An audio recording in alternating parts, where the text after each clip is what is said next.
Did you know that we celebrate President's Day in February? And did you know that 3 of the first 4 presidents were born right here in Virginia? So, in honor of President's Day, join me as we explore the lives of these famous Virginians.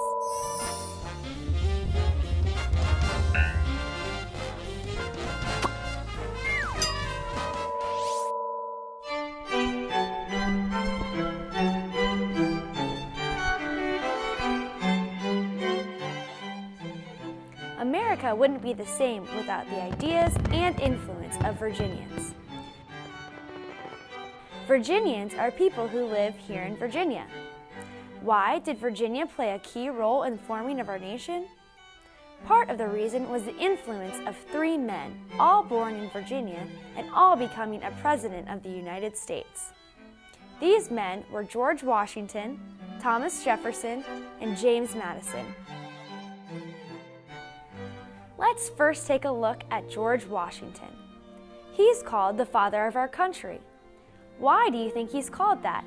Well, mainly because he provided strong leadership for the young nation of America.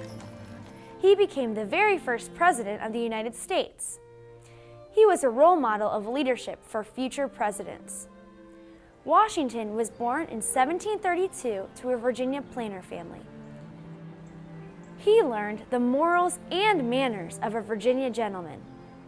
Washington started an early career in one of his main interests, military arts.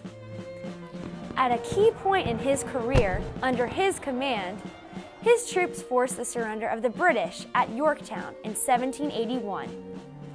As president, he continued to strive for the improvement of the new nation. He took steps that led to the approval of the new Constitution.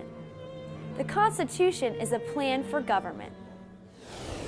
Today we're going to make a presidential wig. Before we continue on our time travel adventure, let's take a moment to make our very own presidential powdered wig, just like the presidents, such as George Washington, used to wear. This craft takes only a few minutes and is really fun. For this craft, you will need cotton balls, a large paper bag, some glue, ribbon or yarn, and some scissors. Step 1.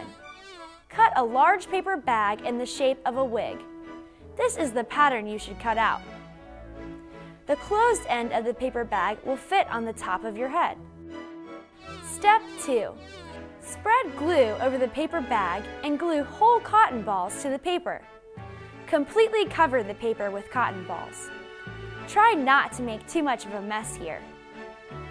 Step 3. Tie a ribbon around the ponytail of the wig. Be careful not to pull it too tightly. Step 4. Let the glue dry completely before trying to wear the wig. Some of the glue may soak through the paper, and you wouldn't want glue in your hair. And there you have it. See? I told you it was fast and fun. Now you can get together with your friends and pretend you are all founding fathers. Now that you have made your very own presidential powdered wig, let's move on to our next famous Virginian, Thomas Jefferson. Jefferson was born in 1743, also to a Virginia planter family.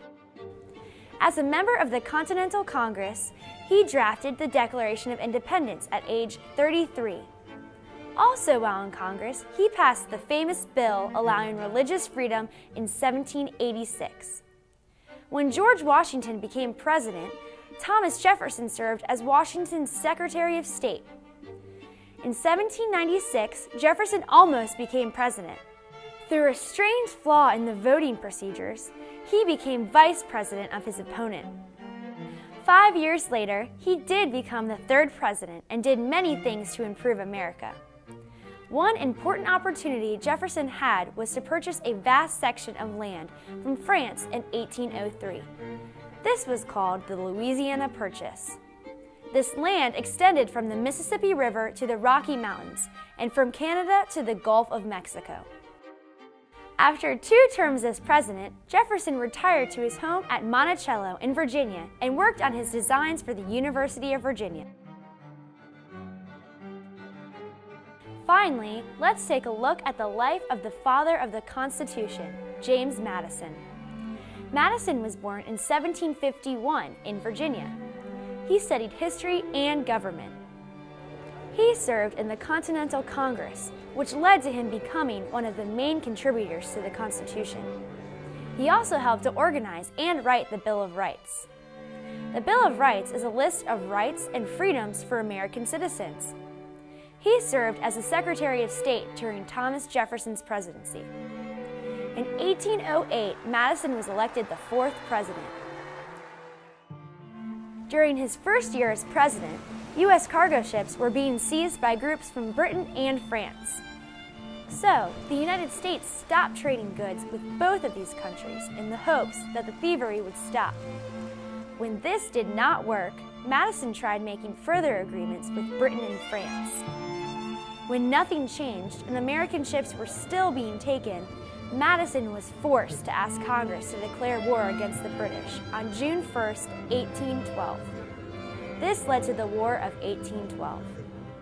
America was still a young nation and wasn't prepared to fight a major war. The British entered Washington, D.C. and burned both the White House and the Capitol.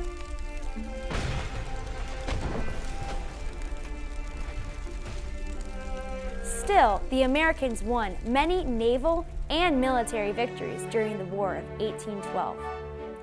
This resulted in a sudden increase in patriotism throughout the nation. After his presidency, Madison retired to his home at Montpelier in the foothills of the Blue Ridge Mountains of Virginia. Now that we've told you a little about these three important Virginians, let's recap what we've learned. George Washington was called the father of our country because he was such a strong leader when America was a young nation. George Washington became the very first president of the United States. Thomas Jefferson was known for drafting the Declaration of Independence and for the Louisiana Purchase. Thomas Jefferson became the third U.S. president. James Madison helped frame the Bill of Rights and led the U.S. in the War of 1812. James Madison was the fourth U.S. president. We hope that you've had fun traveling back in time to the days of the first United States presidents.